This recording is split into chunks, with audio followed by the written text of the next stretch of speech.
illegal immigration or foreign terrorist organizations, or otherwise law-breaking activities. So this executive order will direct foreign terrorist organizations or otherwise law-breaking activities. Basically, bring about modifications to the foreign terrorist organization program or otherwise law-breaking or otherwise can't benefit law-breaking activities. Really not. So this executive order will direct. And what are the consequences if they are not good? Foreign terrorist. The consequences would be for bring about modifications to the public service loan forgiveness. This executive order would be eligible for if they were working for the government or a normal nonprofit that's not violating the law. All right. Any questions on that? Anybody have any questions? So we'll talk about the manufacturing turnaround, and it's been very early, but it's pretty significant. The numbers were much better, as you know, than projected by the media, and a little surprising actually how strong, how fast, because we have many companies are moving into our country. As you probably know, it's a statistic that everyone talks about, but nobody seems to have done much about. Since the beginning of NAFTA, there's been 90,000 plants and factories closed in this country. Think of that. 90,000 plants and factories have been closed in this country. Many of them have been car manufacturing plants. And that's a terrible statistic, and we'll be turning that around. You're going to see it already. We already have numerous that are being built or starting to be built, and numerous that were being built in other countries, and they stopped, and they're coming here now because of the tariffs. And that's a big deal. That's what you want to hear. During the last year, the Biden administration saw a loss of more than 110,000 manufacturing jobs, or 9,000 manufacturing jobs every single month. It averaged about 9,000 a month, 110,000 manufacturing jobs. During the first full month in office, we've not only stopped that manufacturing collapse, but we've begun to rapidly reverse it and get major gains. We created 10,000 manufacturing jobs in February alone. That hasn't happened in a long time. And these aren't government jobs, which actually we cut. These are private sector manufacturing jobs. So we gained all of those jobs, 10,000 jobs, and we barely started yet. That's a very unusual number. People are surprised by it. I'm even a little surprised. On auto jobs, we created almost 9,000 new jobs in the auto production field. And the reason for that is largely they think things are happening, so they're already geared up. In some cases, they had rooms in their plants, or they had empty plants that they were able to put into use quickly because they see because of the tariffs, they don't want to be dealing with other places, and they don't want to go back and forth and around and through the borders and across Mexico border and Canada border and all that. They want to have the jobs in one location. And they've had space, and if they had space, they were able to create the jobs almost immediately. In some cases, they'll be building plants to take care of those jobs. So we created 9,000 new jobs already in the auto production, auto parts manufacturing. So we want the auto parts ideally, and I think from a simplicity standpoint too, to be built and made in the United States. It's in a single month. That all took place in a single month, 9,000 new auto jobs. You haven't heard that in a long time. After auto workers lost more than 27,000 auto jobs in the final year of Biden. These are also high-paying jobs. These are very prime jobs. The ISM Manufacturing Survey and the S&P Manufacturing Survey have also confirmed that our administration is presiding over a brand new domestic manufacturing boom after major collapse under Biden. It was a collapse. All he did is keep adding new government jobs, which are not the jobs you want. We're trying to shrink government and grow the private sector. That's what we've been doing. Under the final 2 years of Biden, 1 in every 4 jobs created in America was a government job. That's a tremendous percentage. But under the first full month of President Trump, which we haven't even gotten started yet, an incredible 93% of all job gains were in the private sector. So that statistic just came out. Big gains for native-born Americans, for the first time in 15 months, the job gains for native-born Americans, for American people, people born in America, exceeded job gains for migrant and foreign-born workers. This is the first time that's happened in more than 15 months. Employment for native-born workers went up by 284,000, while foreign-born workers went down by 87,000. Now, you've heard the same stat where foreign workers were taking up all the jobs or almost all the jobs. In some cases, literally all of the jobs. And now it's 284,000 native-born jobs here, people born in our country, 284,000, while foreign-born workers went down by 87,000. First time that's happened in a long time. So these are incredible numbers, and they're very early. I mean, we're here for 5 weeks, but we have been talking about it since the big win in November 5th. So a lot of these people, they listen to us speak and they say, well, I'm going to gear up, and they're gearing up. And so they've been gearing up. They've had a little time. It's not just 5 weeks. It's 5 weeks plus a few months. And they put it into effect pretty quickly. They have confidence that what I'm saying is going to happen. So with that, I'd like to ask a highly respected gentleman, Kevin Hassett.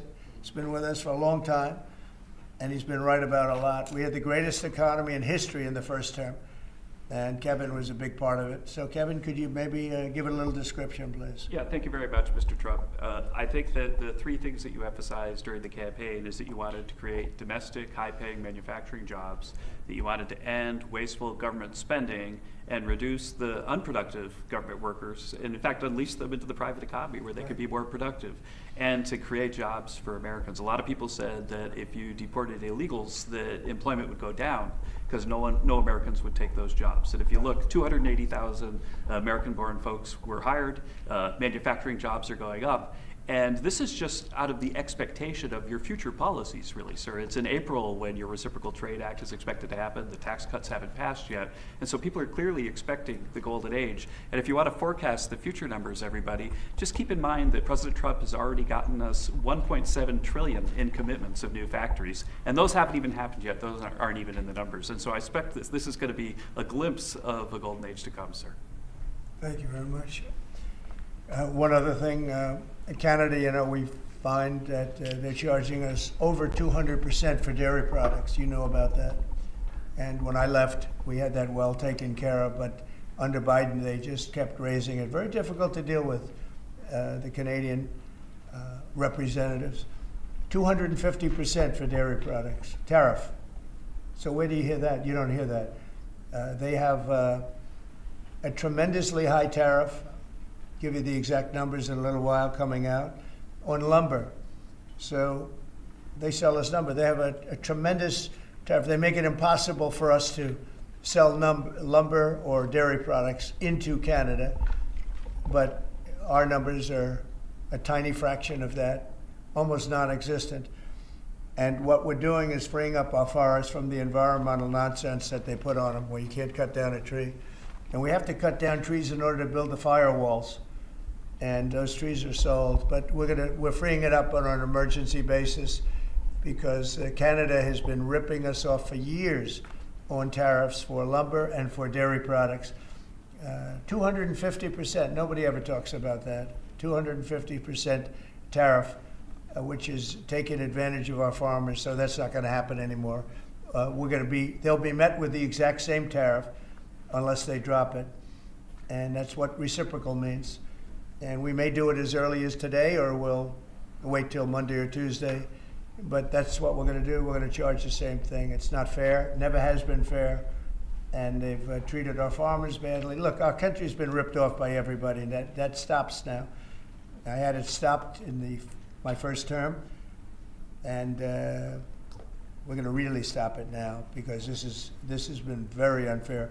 Our country, from an economic standpoint, a financial standpoint, and a trade standpoint, has been absolutely ripped off by almost every country in the world. Canada, Mexico, and then you just go right down the line. India charges us massive tariffs, massive. You can't even sell anything into India. It's almost it's almost restrictive. It is restrictive. You know, we do very little business inside. They've agreed, by the way, they want to cut their tariffs way down now because somebody's finally exposing them for what they've done. And same thing with China, same thing with a lot of other countries. And the EU has been a terrible abuser of this country. I mean, the EU was formulated in order to take advantage of the United States, and they have taken it, but they're not taking advantage when I'm in charge. So sometimes you'll hear some negative things. It's always from outside countries. America will be very strong. And, you know, if I'm a foreign country, they're going to do fine. But they can't do like they used to do because we're going to bring back our business into this country. We need it from a job standpoint. We need it from even just a psychological standpoint. Think of it, 90,000 factories are gone since the beginning of NAFTA. So we're not going to have that, and we're going to see them build it back. Now we've already had 5 major automobile companies. First time you've heard this in a long time, since my first term actually, where we were really rocking and rolling, and then Biden came in and he stopped everything. Like such a stupid thing to do, not even a believable thing. But we have many auto plants now coming in. We have big chip plants. We have the biggest chip company in the world, most powerful, probably one of the most powerful companies in the world. Wouldn't you say, Kevin? And he's coming in, and they're building one of the largest chip plants in the world. That'll be done in Arizona, mostly in Arizona. And that'll give us a big percentage. That one plant will give us a big percentage of the chip market, something we have very little of. You know, we used to have Intel, and Intel was run by a man named Andy Grove. And Andy Grove was a tough, smart guy. I used to read about him when I was a young man, and he did an incredible job. He really dominated the chip business. And then he died, and I guess they had a series of people that didn't know what the hell they were doing, and we gradually lost the chip business, and now it's almost exclusively in Taiwan. They stole it from us. They took it from us, and I don't blame them. I give them credit. I blame the people that were sitting in this seat because they allowed it to happen. We could have protected that so easily. But so we had the chip business, and now it's all in Taiwan, almost exclusive, a little bit in South Korea, but mostly in Taiwan.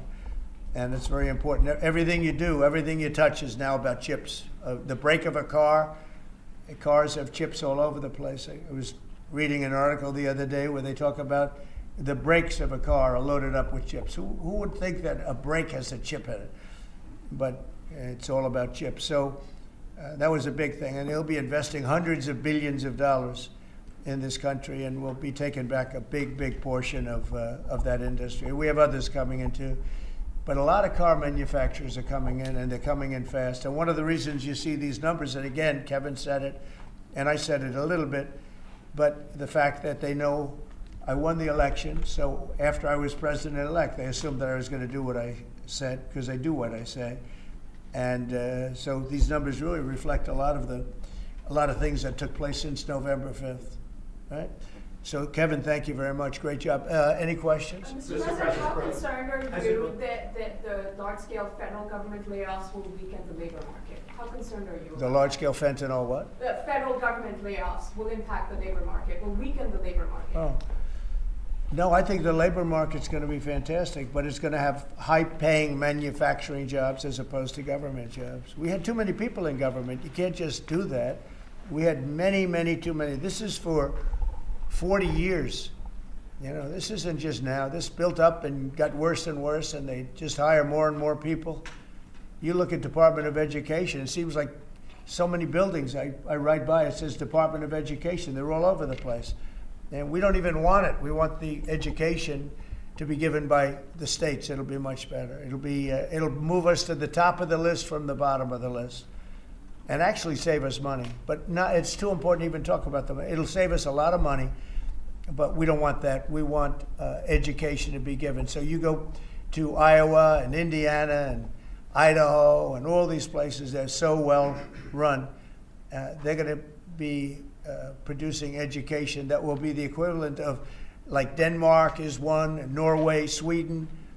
Actually, China is one of the better in terms of education, and so we can't blame size anymore. You know, China has 1.4 billion people, but they're very high on the list. The one thing we're doing well on, we're number one on the list, is cost per pupil. We spend more money than any other country in the world by far.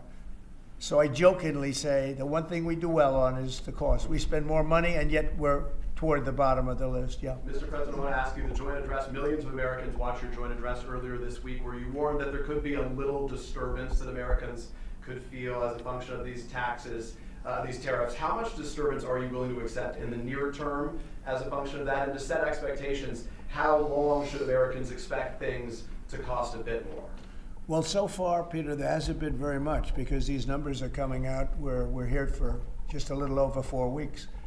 And these are fantastic numbers. I was watching some of the reports this morning. They were surprised. There could be some disturbance, a little bit of disturbance. I solved a little bit of that because I have respect for our auto companies, and I gave them a little bit of a 1-month reprieve because it was unfair, although I'm sure they'll take advantage of it. I see they're driving a lot of cars into the U.S. to try and avoid the tariffs, and they're taking advantage of it a little bit. But they called me, they asked me, they said, could they have a little bit of help? And I decided, they're American companies, USMCA, and I let them have that.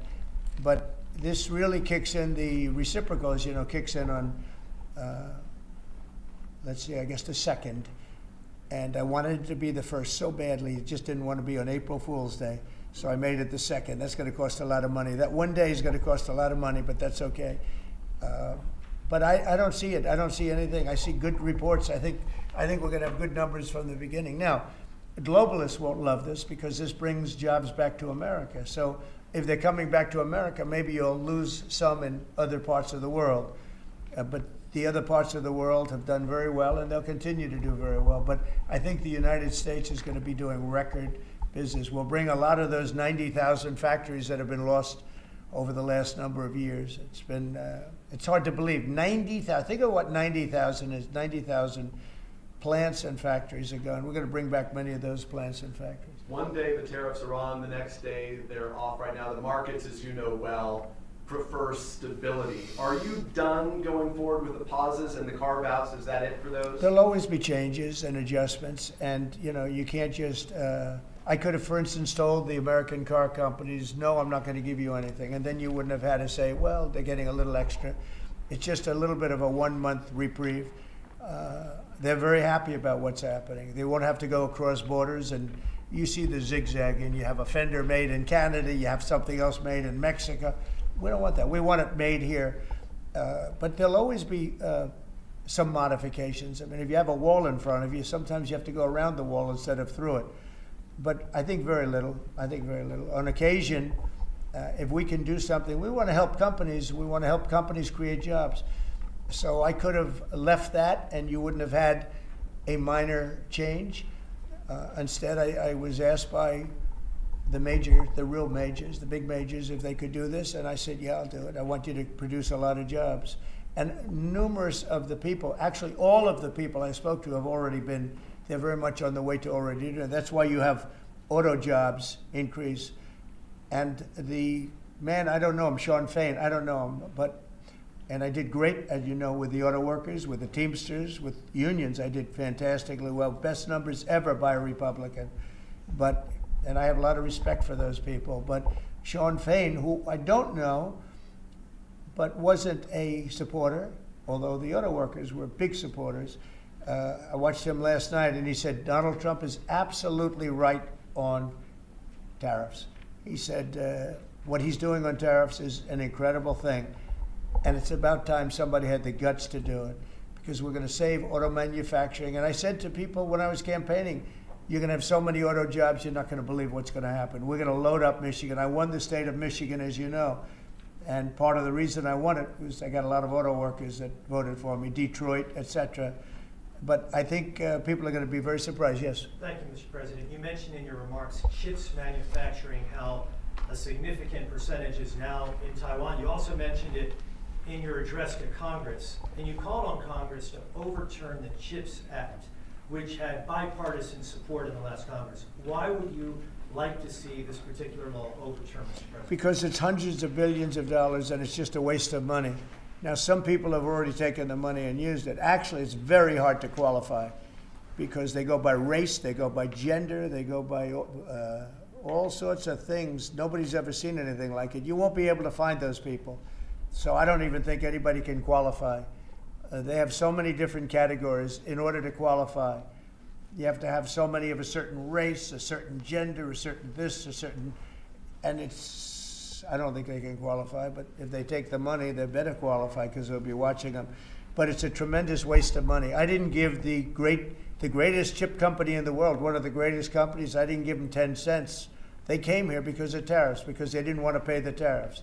And they also came here because they like the results of the election, because they know that I'm very pro-business and pro-jobs. I mean, I'm pro-business, not for business sake. I'm pro-business because of jobs, because business is producing the jobs. Okay? Mr. President, on Russia, if I may, President Putin is bombing Ukraine. Yeah. Do you still believe him when he tells you that he wants peace?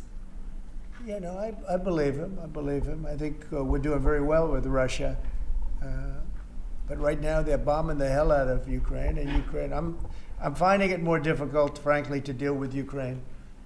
And they don't have the cards. They don't have the cards. As you know, we're meeting in Saudi Arabia on sometime next week, early.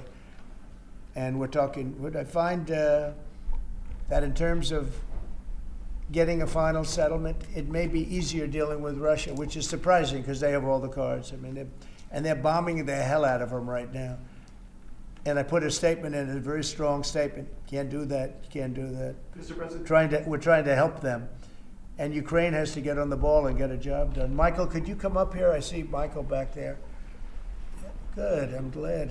He's traveling all over the world. I just saw him come in the door. Could you give a little definition of what's going on, please? Sure. Well, the president has been crystal clear, and he's been clear to all sides. The fighting has to stop. Both sides need to get to the table. We had a good engagement. Both leaders have said only President Trump could do so, and only he has been able to do so. We had an initial engagement with the Russians. The Ukrainians had a great opportunity to bind our economies together through that mineral deal. Unfortunately, that didn't go so well, but we think we're going to get things back on track. Secretary Rubio, myself and the Ukrainian delegation will be meeting in Saudi Arabia next week to get these talks back on track, get a ceasefire in place, and drive peace home under President Trump's leadership. You put out I think both parties want to settle. I think if I wasn't president, this war would have had no chance of settlement, zero chance. But I think we're going to get it settled and stopped. We got to stop. They're losing on average 2,000 soldiers a week. That's a lot of soldiers. Do you agree, Peter? It's a lot of soldiers on both sides, I agree. Do you, Mr. President, think that Vladimir Putin is taking advantage of the U.S. pause right now on intelligence and military aid to Ukraine? No, I actually think he's doing what anybody else would do. I think he wants to get it stopped and settled, and I think he's hitting them harder than he's been hitting them. And I think probably anybody in that position would be doing that right now. He wants to get it ended, and I think Ukraine wants to get it ended, but I don't see, it's crazy. They're taking tremendous punishment. I don't quite get it, but I suspect, Michael, he probably wants to get it ended. He does, Mr. President. The Russians are taking incredible losses on the front. As the president has They both said, are. this is a meat grinder of people, of material, of national treasure, and no one else has any solutions except to let this war continue forever. But I'll add, the president has had multiple conversations and a visit from President Macron of France, Prime Minister Starmer of the United Kingdom. We have the NATO Secretary General coming next week. We have this meeting with the Ukrainians. We've had it with the Russians. All of this in the president's first month in his leadership. We will engage in the shuttle diplomacy, and we will continue to use his leadership and what leverage we have to get both sides of the peace table. It's not going to be easy, but President Trump... This war should have never happened. It would have never happened if I were president. But it did happen. So a lot of other things shouldn't have happened, too. We shouldn't have 21 million people pouring into our country through open borders, many of whom are criminals, very bad criminals, including murderers, thousands of murderers. Many killed, far more than one person, and they're roaming our streets. But Tom Homan and Kristi Noem are doing an incredible job, and we're getting them out of here. and we'll get them out. We'll get them all out. But all these things shouldn't have happened. We shouldn't have inflation. We shouldn't have had this horrible inflation where the prices have gone up. Look at eggs. So we're doing a good job. We're doing a good Mr. job. President, in regards to the pause on military assistance to Ukraine, you put out on your social media post today that Russia is pounding Ukraine. That's right. Why not provide Ukraine with air defenses? And what happens, Mr. President, when Ukraine runs out of Well, the because Patriot missile yeah, batteries? good question. Because I have to know that they want to settle. I don't know that they want to settle. If they don't want to settle, we're out of there because we want them to settle. And I'm doing it to stop death, more important than anything else. Secondarily, way down the line is the money. So we're in for $350 billion, and Europe is in for $100 billion. They should be in for the same or more than us. And, you know, I watched over the last week or so what's going on in Europe. This thing could end up in World War III if we don't get it settled. This could really end up in a World War III. We got to get it settled. So on Iran, how confident are you that the Iranians will negotiate with you? And is Israel on board with this outrage? Yeah, I saw the hostages the other day. They came in, people that were not young, some young and some older, much older. And they gave, it was hard for them to do it actually. They gave statements as to what happened. I was asking, what happened? How was it? I said, did you see anybody in there that was kind, like out of the hundreds of people that you were seeing, Hamas? Did some of them wink at you and say, don't worry, you're going to be okay, or give you a piece of bread, or no? I said, were there any people that were like kind? I was shocked. The answer was nobody. There was nobody. Just the opposite. They'd be slapped and punched. One man broke his ribs. He couldn't breathe for a month. It was brutal.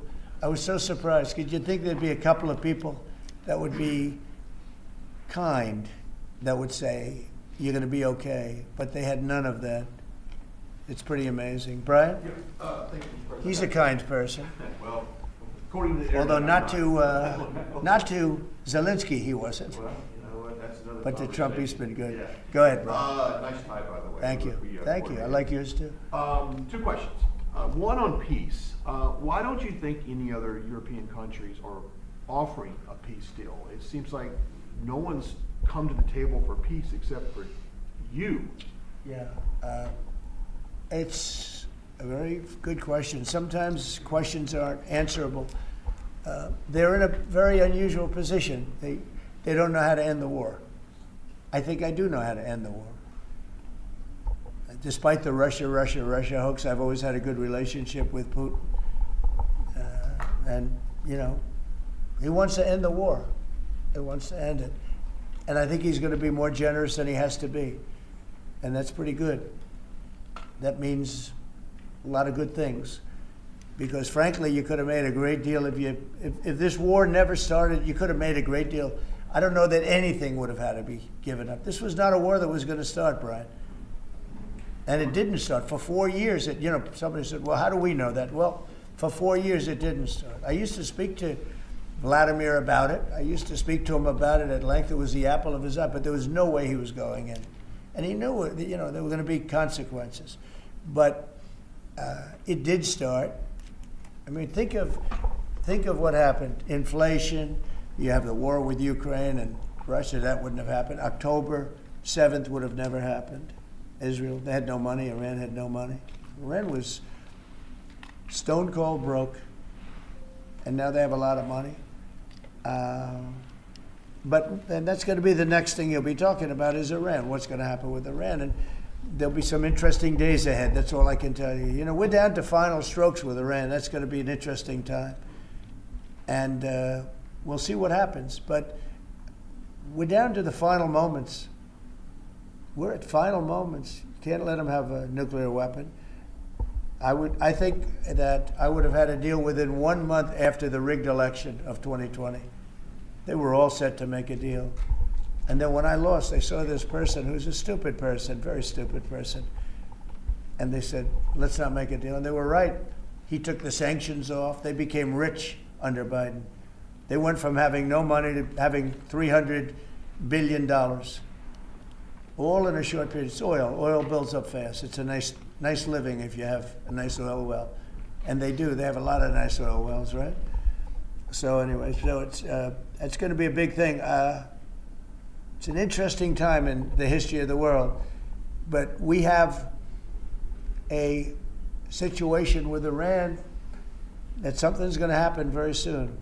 Very, very soon. You'll be talking about that pretty soon, I guess. And hopefully we can have a peace deal. You know, I'm not speaking out of strength or weakness. I'm just saying I'd rather see a peace deal than the other. But the other will solve the problem. Mr. President, your allies are calling on you to pardon Derek Chauvin. Are you considering pardoning Derek Chauvin? No, I haven't even heard about it. No. Mr. President, on peace. I haven't heard that. In the first term, you may recall, I broke the news that you were nominated for the Nobel Peace Prize. And the reason for that was the work that you led on the Abraham Accords. I spoke yesterday with the member of parliament, the Norwegian parliament, that nominated you. And he said what the Nobel Committee is looking for from you, Mr. President, is security guarantees for Ukraine. Is that a possibility, Mr. President?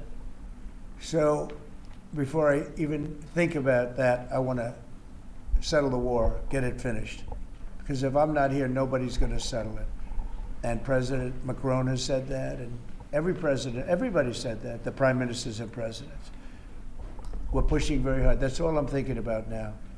As far as the question about security later, that's the easy part. The hard part is getting it settled. We got to get them.